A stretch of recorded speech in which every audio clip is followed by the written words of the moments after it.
Depuis longtemps, des rumeurs effrayantes circulent dans les rues de Leawood, Altoftone et Tossevit. Leurs murmures se propagent dans tous les milieux sociaux, envahissant les conversations privées, les cercles d'influence et les lieux discrets. Au cœur de ce mystère se trouve Just Locateps, une île énigmatique. Dans ce lieu, un monarque absolu règne en maître, un personnage aux pouvoirs étendus et aux intentions ambiguës. Ce lieu évoque des scènes dramatiques, dignes d'une tragédie théâtrale où règne tension et secret, avec un personnage principal qui semble dominer tout un univers de mystère. Dès son plus jeune âge, Sean a grandi avec sa mère, une femme seule qu'il a élevée après le décès brutal de son père au début des années 1970, un événement lié à un vaste trafic de drogue. Le garçon n'avait alors que 3 ans, et jamais sa mère ne lui parla des circonstances précises de cette perte tragique. Cette ombre familiale pesait lourd sur sa mère, qui craignait que son fils ne suive un chemin semblable. Adolescent turbulent, Sean fréquentait une école catholique où il affichait un comportement belliqueux qui inquiétait ses enseignants. Malgré ses inquiétudes, à la fin des années 1980, il entame des études à l'université Howard, à Washington, dans l'espoir de se forger un avenir différent. Rapidement, toutefois, il se rend compte que son avenir ne se trouve pas dans les livres académiques. C'est alors qu'il abandonne ses études pour plonger dans le monde des soirées nocturnes. Un univers où il commence à se faire un nom et qui lui ouvre les portes de l'industrie musicale. Rapidement, son caractère colérique et sa tendance à dépasser les limites des autres lui valent une réputation. Nombreuses sont les jeunes femmes qui tentent de l'éviter, le comparant à un personnage à la fois magnétique et intimidant. Celles qui osent se rapprocher de lui sont souvent marquées par la peur. Un ancien étudiant a confié à Rolling Stone que Sean avait une obsession étrange pour tout contrôler. Il rêvait de grandeur et exigeait toujours d'être le premier en tout. Cette détermination agressive le pousse à fréquenter des quartiers huppés, où il développe une passion pour le rap. Ces lieux lui ouvrent des portes et lui permettent de nouer des liens dans le milieu de la musique. Cependant, moins de 3 ans plus tard, Sean est licencié de son premier emploi dans l'industrie musicale. Son patron, André Harrell, justifie cette décision par l'incapacité de cohabiter avec une personnalité aussi ambitieuse et hors de contrôle. En 1991, Sean organise un événement caritatif pour soutenir la lutte contre le sida, en marge d'un match de charité. Cependant, la soirée prend une tournure dramatique. 2 fois plus de personnes que prévu se présentent, créant une bousculade. Terrifié par le scandale, Sean se cache pendant plusieurs mois avec sa mère dans un hôtel de Manhattan. Malheureusement, plusieurs personnes périssent dans la cohue, entraînant des dizaines de poursuites judiciaires qui le hantent pendant une décennie. Durant toute cette période, Sean ne présente aucune excuse aux familles des victimes. Au lieu de cela, il répond à leurs critiques à travers l'une de ses chansons en déclarant « Je ne voulais pas vous blesser. La vérité est de mon côté. Mais si cela vous apaise, tant mieux. » Cet incident tragique marque le début d'une longue série de déboires juridiques pour Sean, qui semble poursuivre ses ambitions avec un zèle inébranlable.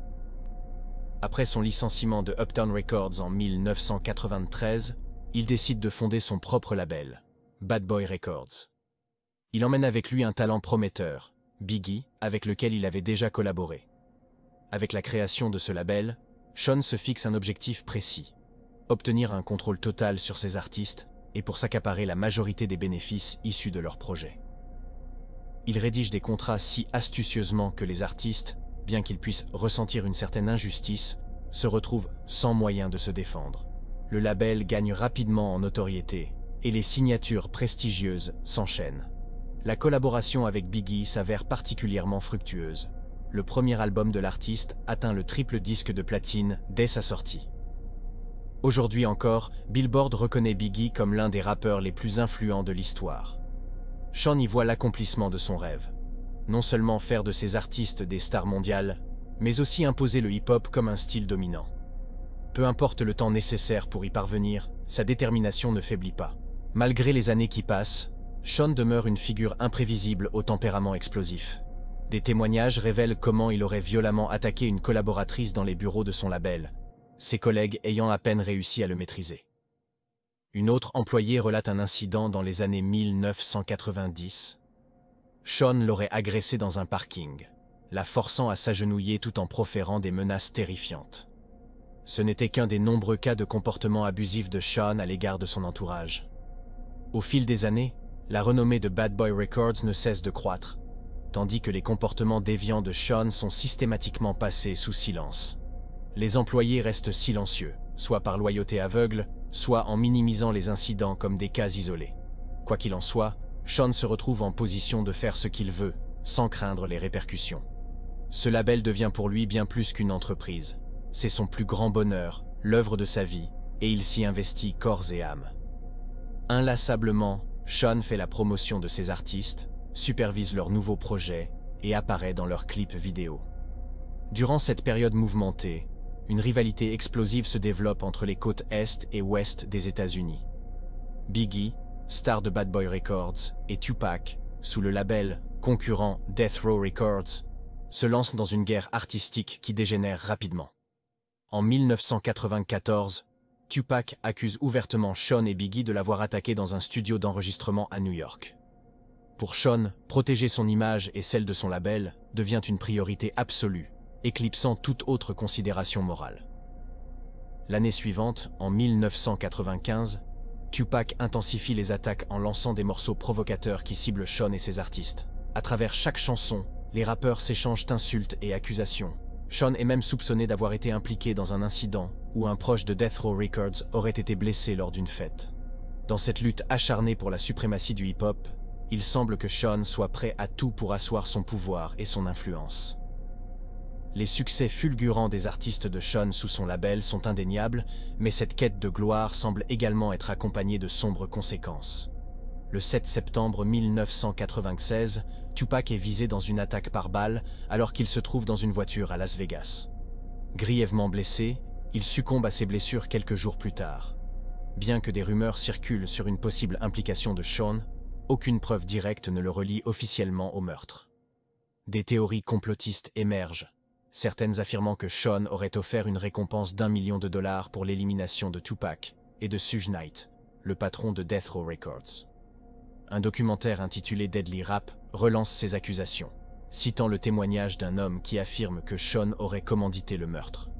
Ce dernier nie toute implication, mais l'ombre du doute persiste, alimentant une fascination malsaine autour de sa vie. Au même moment, une fracture se forme dans la relation entre Sean et Biggie, qui commence à envisager de rompre leur partenariat. D'anciens collaborateurs affirment que Biggie en avait assez des méthodes de Sean et voulait s'émanciper pour développer sa propre carrière. Malheureusement, le rappeur n'aura jamais l'occasion de réaliser ses projets. Le 9 mars 1997, Biggie est lui aussi tué par balle à Los Angeles. Ce meurtre reste, à ce jour, non résolu, et Sean continue de nier toute responsabilité, malgré des accusations insistantes.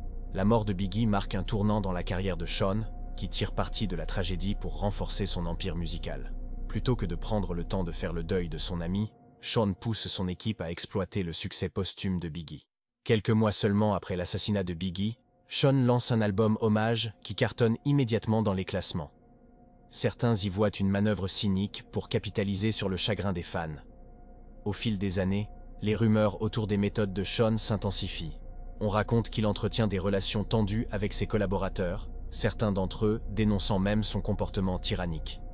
Des artistes, autrefois sous la coupe de Bad Boy Records, se confient anonymement sur les conditions oppressantes de leur contrat, affirmant que Sean s'accaparait la majorité de leurs bénéfices tout en imposant un contrôle quasi total sur leur image et leur musique. Pendant ce temps, Sean continue de gravir les échelons du succès, en lançant de nouveaux artistes, en signant des contrats lucratifs et en faisant preuve d'une ambition dévorante. Les témoignages des collaborateurs évoquent un homme prêt à tout pour atteindre ses objectifs, même si cela signifie écraser ceux qui l'entourent. Sa réputation se construit sur des réussites spectaculaires et sur une série de controverses qui le placent constamment sous les feux des projecteurs. C'est à cette époque que le jeune Usher entre dans l'univers de Sean, après avoir été repéré par l'équipe de Bad Boy Records. Âgé de seulement 13 ans, Usher est rapidement pris sous l'aile de Sean, qui le guide dans les coulisses du show business. Dans une interview accordée des années plus tard, Usher se souvient de cette période comme d'une expérience déroutante, évoquant le Flavor Camp, un camp d'entraînement controversé où il était confronté à toutes sortes d'excès. Usher raconte que Sean lui aurait ouvert les portes d'un monde d'adultes, bien trop audacieux pour un adolescent. Lors d'une interview, lorsqu'on lui demande s'il enverrait ses propres enfants dans un tel camp, Usher répond catégoriquement par la négative, qualifiant l'expérience de véritable folie. Des témoignages de célébrités ayant assisté à ces soirées confirment la présence de comportements douteux. Un animateur raconte même avoir vu des adolescents boire du champagne au VIP d'un club sous la supervision de Sean. Les scandales liés au comportement de Sean et à ses relations avec des jeunes continuent de s'accumuler, mais il parvient à garder une certaine emprise sur son entourage, étouffant toute tentative de révéler la vérité. Cependant, à mesure que des histoires font surface, le public commence à remettre en question son image et à s'interroger sur les dessous de son succès. Les années passent, mais les accusations de comportement douteux continuent de poursuivre Sean. Certaines célébrités commencent à parler de leurs expériences avec lui, levant le voile sur des aspects peu reluisants de sa vie privée. Jandiel, un ancien garde du corps de Sean, raconte des anecdotes troublantes sur les soirées privées qu'il organisait pour des élites d'Hollywood. Il décrit des rassemblements où les excès de toutes sortes étaient de monnaie courante, et où Sean recrutait activement de nouveaux participants pour satisfaire ses propres plaisirs. Diel affirme que Sean mettait un point d'honneur à inviter des personnes influentes, créant un réseau de complicité qui renforçait son emprise sur l'industrie. Lors de ces soirées, certains invités se laissaient aller à des comportements extravagants, sans retenue. Jandiel décrit comment Sean veillait à ce que personne ne pénètre dans certaines pièces où se déroulèrent des activités qu'il souhaitait garder secrètes. Selon lui, Sean utilisait ces rencontres pour manipuler et attirer des personnes influentes dans ses affaires personnelles. Au départ, peu de gens croyaient aux révélations de Jandiel, qualifiées de fabulations destinées à nuire à la réputation de Sean. Ce n'est qu'après des années, et face aux enquêtes fédérales, que les accusations commencent à être prises au sérieux. Par ailleurs, certains amis et ex-collaborateurs de Sean commencent à témoigner, soutenant les déclarations de Diel et révélant d'autres détails sur le comportement de Sean envers ses proches. Paradoxalement, alors qu'il s'adonne à des excès en privé, Sean se montre extrêmement jaloux et possessif dans ses relations amoureuses. Jandiel raconte notamment une altercation entre Sean et Will Smith, provoquée par une simple conversation entre ce dernier et Jennifer Lopez. Cette scène illustre la possessivité intense de Sean, qui allait jusqu'à surveiller ses partenaires de très près. Jennifer Lopez, alors en couple avec Sean, est également prise dans le tourbillon de scandales. Leur relation, considérée un temps comme idyllique, commence à se fissurer après une série d'incidents qui choquent la chanteuse. Une nuit, dans une boîte de nuit new-yorkaise, des coups de feu éclatent. Selon certains témoins, Sean aurait demandé à Jennifer de récupérer une arme dans la voiture, déclenchant ainsi une série d'événements dramatiques. Lorsque la police arrive sur les lieux, ils retrouvent l'arme à feu dans la voiture du couple. L'arrestation de Sean et Jennifer fait la une des journaux et marque le début d'une période sombre dans la vie de la chanteuse, qui se retrouve impliquée malgré elle dans des affaires criminelles. Face à cette situation, Jennifer Lopez prend ses distances et finit par mettre un terme à leur relation. Elle confiera plus tard que cet incident lui a révélé la véritable nature de Sean, une prise de conscience qui l'a poussée à tourner définitivement la page. Cette rupture marque un tournant dans la vie de Jennifer, tandis que Sean, quant à lui, continue d'accumuler les controverses et de poursuivre sa carrière avec la même ambition dévorante. Les révélations troublantes sur la vie privée de Sean continuent d'émerger, et l'ancien garde du corps Jandiel n'est pas le seul à exposer ces histoires. D'autres collaborateurs et proches de Sean évoquent les excès de ses soirées privées, où certains invités se livraient à des comportements scandaleux. Dans ses mémoires, Cassandra, une ancienne chanteuse de Bad Boy Records et ex-compagne de Sean, raconte ses propres souffrances. Elle décrit comment leur relation s'est rapidement transformée en une prison, Sean exerçant un contrôle constant sur sa vie. Après des années de silence, Cassandra trouve le courage de dénoncer publiquement le comportement de Sean et de porter plainte contre lui.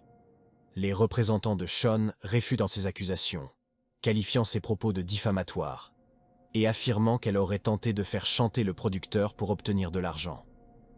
Malgré la tempête médiatique qui entoure cette affaire, d'autres proches de Sean prennent la parole pour soutenir Cassandra et dénoncer les abus qu'ils auraient eux aussi subis.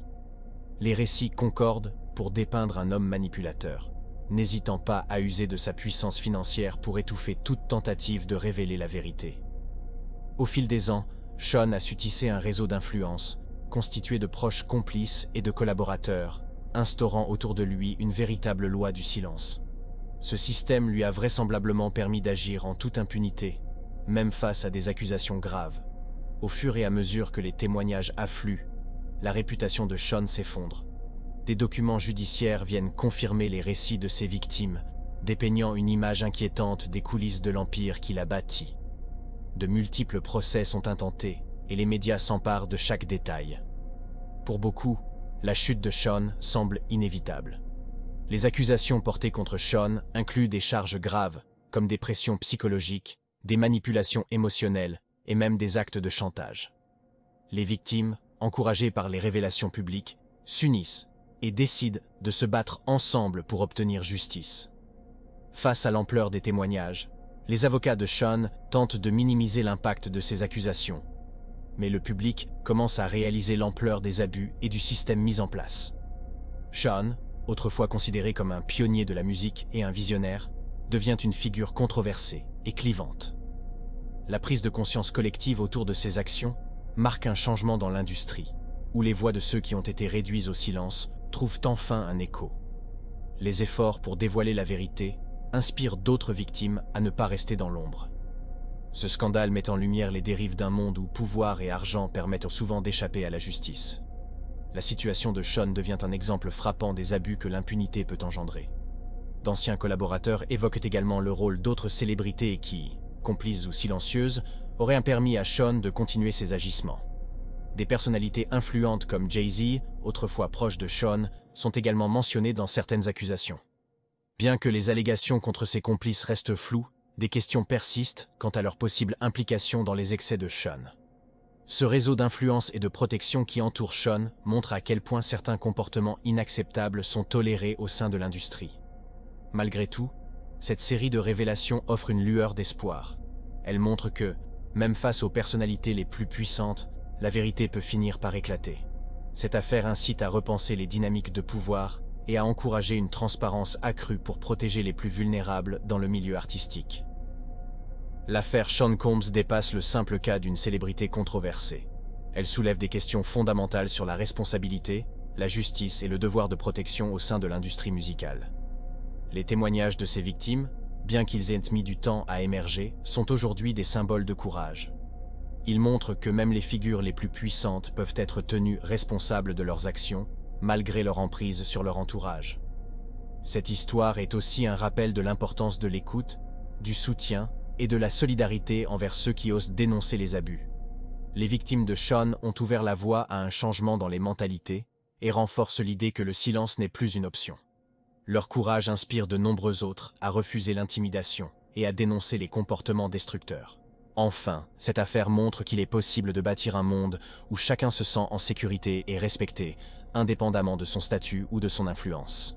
En dénonçant Sean, ses victimes ont pris position pour un avenir où la justice et la dignité prévalent. Merci d'avoir regardé. Abonnez-vous pour d'autres histoires choquantes.